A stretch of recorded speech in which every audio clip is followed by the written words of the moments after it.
Welcome back, everyone. Today I have an incredible HFI story for you. A dying alien warrior in her final moments makes an impossible request to a human: raise my daughter as one of your own. Marcus Chen is just a cultural attaché, a nobody.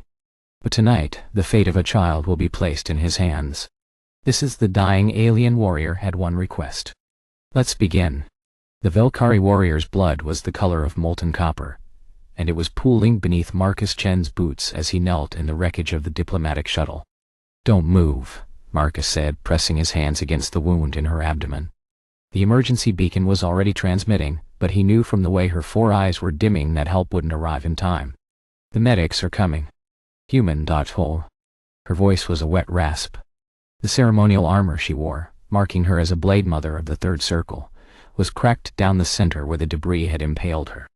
"I know when my flame dies." Marcus had been nothing more than a cultural attaché, assigned to this delegation because someone in the Earth Council thought his background in xenoanthropology made him qualified to take notes during trade negotiations. He had never expected to be the only survivor of an engine failure that killed 3 ambassadors and their entire security detail. He had never expected to watch someone die. "There is a transport pod," the warrior continued, each word costing her visibly. "Cargo hold, Section 4. Save your strength." Her hand shot out with surprising force, gripping his wrist. Her scales were hot against his skin, feverish.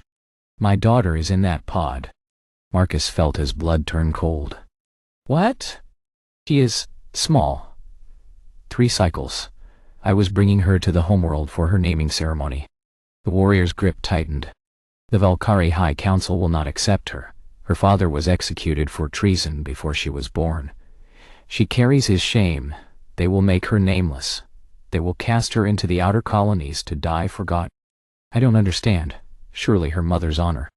"A dead mother's honor dies with her." The warrior laughed and blood bubbled at her lips. "That is our way. I was foolish to think I could protect her by bringing her home. I should have known the old ways would devour her." Marcus looked toward the cargo hold. Through the smoke and sparking wires, he could see the faint blue glow of a stasis pod. "Take her." He turned back to the warrior. Her eyes were fading faster now. "Raise my daughter as human," she said.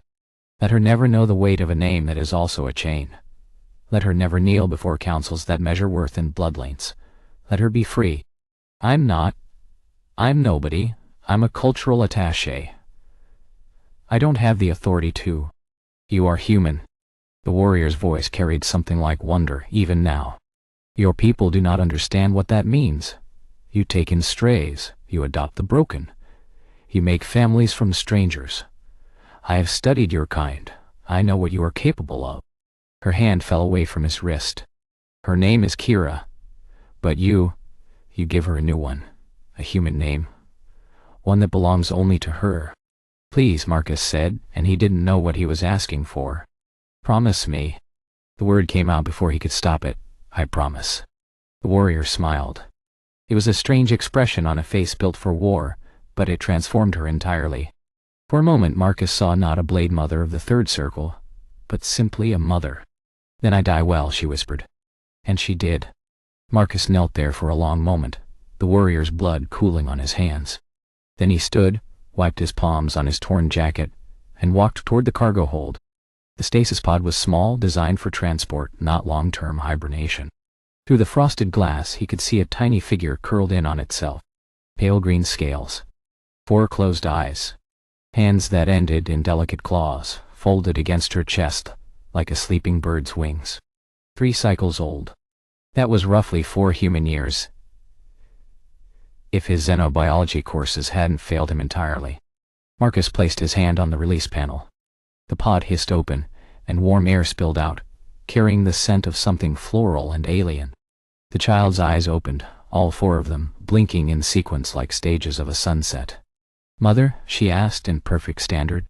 Marcus Chen, cultural attaché, sole survivor, absolute nobody, looked at this alien child who was now his responsibility, and felt the weight of a promise settle onto his shoulders like a physical thing. "I'm going to take care of you," he said. "I'm going to take you somewhere safe." Kira studied him with those 4 strange eyes. Then she reached up with one small hand. Marcus took it. Marcus made a promise to a dying warrior. Now he has a child to protect. But the Earth Council isn't happy. The Velkari want Kira back. And Marcus? He's about to learn what it truly means to be a father. 6 months later, Marcus stood before the Earth Council's Refugee Integration Committee and wished, not for the first time, that he had died in that crash. "Let me understand this correctly," Counselor Webb said, peering at him over her glasses. "You want to formally adopt an alien child. A Velkari child. The daughter of an executed traitor. Her mother was a decorated warrior who died protecting the diplomatic delegation," Marcus said, keeping his voice steady. "Kira herself is guilty of nothing. The Velkari High Council has filed 17 formal protests about this situation." Counselor Webb shuffled her papers. "They're demanding the child be returned." "Returned to what? To be cast out as nameless?" Marcus felt his hands clench at his sides. "Do you know what that means in their culture? It means she'll have no legal rights. No protection, no future. She'll be less than a slave. That's their internal matter. He's 4 years old." The chamber went quiet. Marcus had learned in his months of fighting bureaucracy that humans responded to certain things. They could ignore politics. They could rationalize away cultural differences. But there was something about the image of a child, any child, that cut through the noise. "The Velkari are a potential trade partner," another counselor said. "We can't afford to antagonize them over one child." "Then let me take the responsibility." Marcus stepped forward. "Grant me full adoption rights. Make it clear this is an individual human citizen's choice, not Earth policy. If the Velkari want to be angry, let them be angry at me. And if they demand your extradition, then you can refuse on the grounds that I'm a citizen exercising my legal rights." Marcus smiled grimly. "I may be nobody, counselors, but I'm a nobody with a very good lawyer and absolutely nothing left to lose." The committee exchanged glances. "We'll take it under advisement," Counselor Webb said finally. It was the first victory in a war Marcus hadn't known he was fighting. Kira was waiting for him in the small apartment they shared, her face pressed against the window as she watched the city lights below. She was too small for human furniture, so Marcus had built her a platform by the window where she could sit and observe. She did a lot of observing. It was, he had learned, how Velkari children processed new environments. They watched until they understood, and only then did they act. "How did it go?" she asked, not turning from the window. "They're thinking about it." Marcus dropped his bag by the door and went to the kitchen. "Have you eaten?" "The food machine gave me nutrients." "That's not what I asked." Kira finally turned. In the 6 months since the crash, her scales had deepened from pale green to a richer emerald. The doctors said it was a sign of health. Marcus thought it made her look like a tiny dragon. "I don't like the nutrient paste," she admitted. "It tastes like nothing." Marcus opened the refrigerator and pulled out a container. "Then it's a good thing I stopped by the market." He set the container on her platform and opened it, revealing sliced mara fruit, a Velkari delicacy he'd had to order from 3 systems away. Kira's eyes went wide. "Where did you—" "I have my sources." Marcus sat down across from her. "Eat, you're too thin." Kira picked up a slice with careful claws and bit into it. The sound she made was pure, uncomplicated joy. "Why do you do this?" she asked between bites. "Do what?" "Everything." Kira gestured around the apartment. At the specially designed furniture, the climate controls set to Velkari comfort levels. The collection of alien storybooks Marcus had accumulated. "You didn't have to take me. You don't have to fight the council. You don't have to find Mara fruit." Marcus was quiet for a moment. "Do you know why I became a cultural attaché?" he finally asked. Kira shook her head. "I had a daughter once. Her name was Sophie. She was about your age when she got sick." Marcus kept his voice steady, though it cost him. "There was a treatment, but it was experimental. It came from Velkari medical research. The trade negotiations fell through before it could be approved for human use." Kira had stopped eating. All 4 of her eyes were fixed on him. "She died 3 years ago. I took this job because I thought if I could help build bridges between species, maybe I could prevent other families from going through what I went through. And then you found me. And then I found you." Marcus smiled, though it hurt. "And I thought, here's a child who needs someone to fight for her. Here's something I can actually do." Kira was silent for a long moment. Then she picked up another slice of fruit and held it out toward Marcus. "You should eat too," she said. "You're too thin." Marcus laughed, A real laugh, the first one in longer than he could remember. Anne took the fruit. Ah. The nightmares came that night as they often did. Marcus woke to the sound of small feet padding across the floor. Before he could react, Kira had climbed onto his bed and pressed her warm, scaled body against his side. "You were screaming," she said quietly. "I'm sorry. I didn't mean to wake you. My mother used to have nightmares too. After my father." Kira trailed off. She said warriors who have seen too much death dream of it forever. Your mother was very wise. She was very sad. Kira's voice was small. "I don't want you to be sad." Marcus wrapped an arm around her, careful of her delicate scales. "I'm not sad right now." "Really? Really?" Kira made a sound, something between a purr and a hum, that Marcus had learned was the Velkari equivalent of contentment. Within minutes, she was asleep. Marcus stayed awake for a while longer, staring at the ceiling, feeling the warmth of this strange small creature who had somehow become his entire world. 6 months have passed. Marcus and Kira are becoming a family. But the Velkari haven't forgotten. And tonight warriors are at the door. The Velkari delegation arrived on a Tuesday. Marcus received no warning. He simply came home from work to find 3 armed warriors standing in his living room, and Kira nowhere in sight. "Where is she?" The words came out like a snarl, and some distant part of Marcus's mind noted with surprise that he was capable of such a sound. The lead warrior, a massive male with scarred scales and the markings of a blade father, regarded him with cold disdain. "The child is being prepared for transport. You have interfered in Velkari internal matters long enough, human. She's not yours to take. She is no one's. She is nameless." The warrior spoke the word like a curse. "Her existence is an insult to the bloodline of her father's victims. The council has demanded she be returned to face judgment. She's 4 years old. Age is irrelevant. Shame is eternal." Marcus moved toward the hallway, but 2 warriors blocked his path. He was not a fighter. He was a cultural attaché, a bureaucrat, a man who had spent his life using words instead of fists. But his daughter was behind that door. "You should know," Marcus said, his voice dropping to something quiet and dangerous, "that I've spent the last 6 months studying your laws, every statute, every precedent, every loophole." The Blade Father's eyes narrowed. "Human law has no bearing here."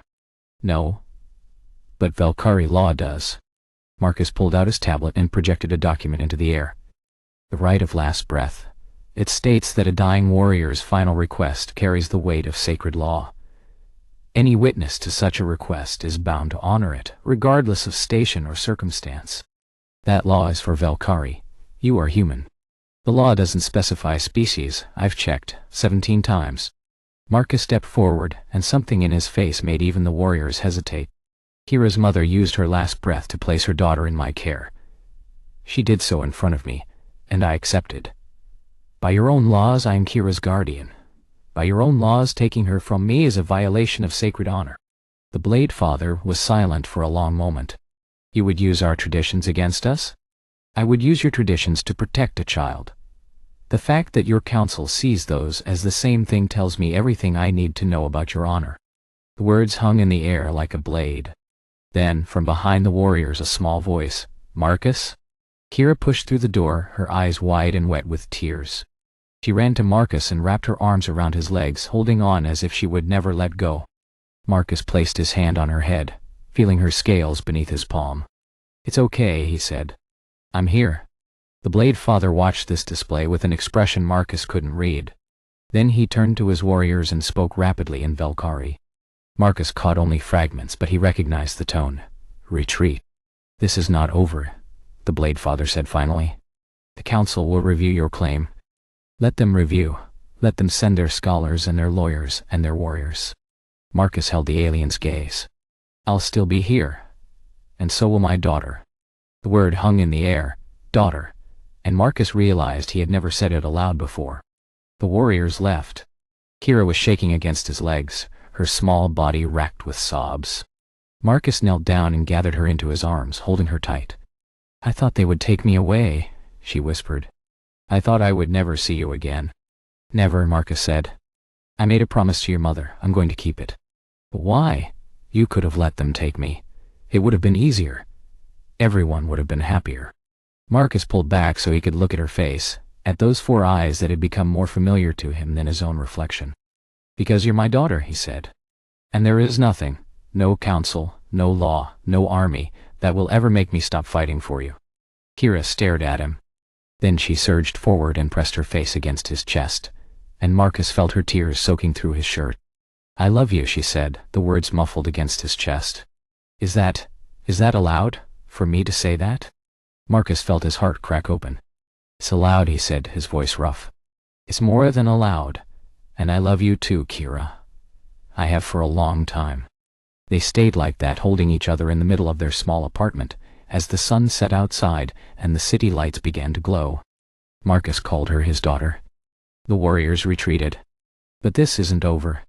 Now Marcus must face the Valkyrie High Council on their homeworld. Everything depends on what happens next. The council chamber on Velkar Prime was designed to intimidate. It stretched upward into darkness. The seats of the High Council arranged in concentric circles that rose like the rings of an ancient amphitheater. Thousands of Valkyrie filled those seats, their scales gleaming in the ceremonial light. At the center of it all, on a raised platform, stood Marcus and Kira. They had been summoned 4 months after the confrontation in his apartment. The council had reviewed his claim and found it legally binding, but they had also found a loophole. The right of last breath required the guardian to prove their worthiness before a council tribunal. It was, Marcus knew, a formality. Council expected him to fail. Humans were soft, weak, emotional creatures who couldn't possibly understand Valkyrie honor. They had underestimated him. "Marcus Chen of Earth," the High Adjudicator intoned, her voice echoing through the chamber. "You stand before this council to claim guardianship of the child Kira, daughter of the traitor Velthus and the warrior Cyrovel. What proof do you offer of your worthiness?"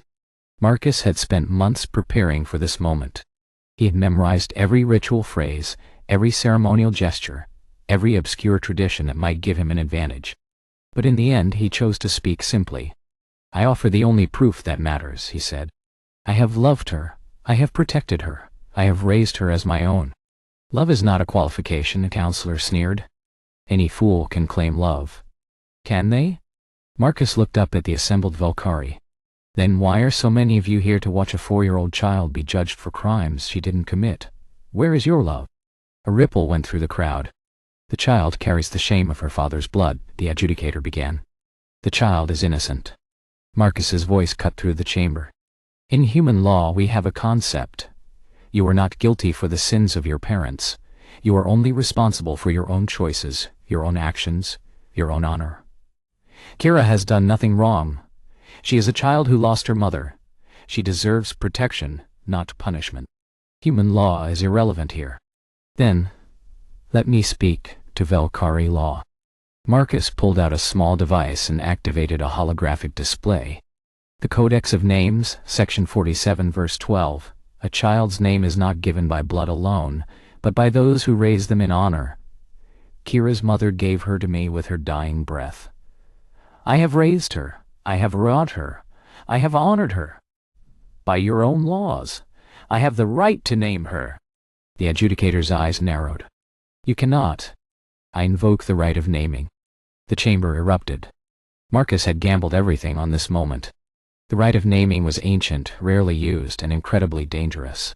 It allowed a guardian to claim a child as their own, but it also required them to face the judgment of the entire council. If they found him unworthy, both he and Kira would be cast out as nameless. But if they found him worthy— Silence. The adjudicator raised her hand and the crowd fell quiet. "You understand what you risk, human?" "I understand. You would stake your own name on this child." "I would stake everything I am on this child." The adjudicator studied him for a long moment. Then she turned to Kira. "Child, do you accept this human as your guardian? Do you accept his name as your own?" Kira looked up at Marcus. In the 6 months since she had come into his life, she had grown, not just physically, but in confidence, in joy, in hope. She was no longer the terrified creature he had found in a stasis pod. She was his daughter. "I accept," she said, her voice clear and strong. "He is my father. He has always been my father." "Then speak your name, guardian. Claim this child before the council." Marcus knelt down so he was at Kira's level. He took her small hands in his own. "Your mother asked me to give you a human name," he said softly. "One that belongs only to you. I've thought about it for a long time, and I've decided. He looked into her 4 eyes, those strange and beautiful eyes that had become the center of his universe. Your name is Sophie Chen. For the daughter I lost. For the daughter I found. For all the daughters who deserve someone to fight for them. Kira, Sophie, stared at him. Then she smiled, and it was like the sun rising. Sophie, she repeated, tasting the name. I like it. Marcus pulled her into his arms, holding her tight against his chest. Around them, the council chamber had gone completely silent. Then, slowly, a sound began to build. It started in the upper rows. A rhythmic clicking of claws against scales. The Valkyrie way of showing approval. It downward, row by row, until the entire chamber was alive with it. The adjudicator raised her hand once more. Council recognizes the right of naming, she said, and her voice carried a note of something that might have been respect. The child Sophie Chen is hereby claimed by her guardian Marcus Chen of Earth. She is no longer nameless. She carries his honor, his protection, his name. The clicking grew louder. Marcus stood, lifting Sophie in his arms. She wrapped her arms around his neck and pressed her face against his shoulder.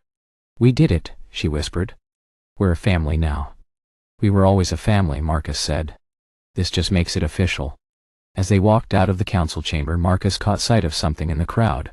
A group of young Valkyrie children, watching with wide eyes. One of them, a small girl with pale green scales, raised her hand in a tentative wave. Sophie waved back. And Marcus thought about what Saravel had said, all those months ago. Your people do not understand what that means. You take in strays. You adopt the broken. You make families from strangers.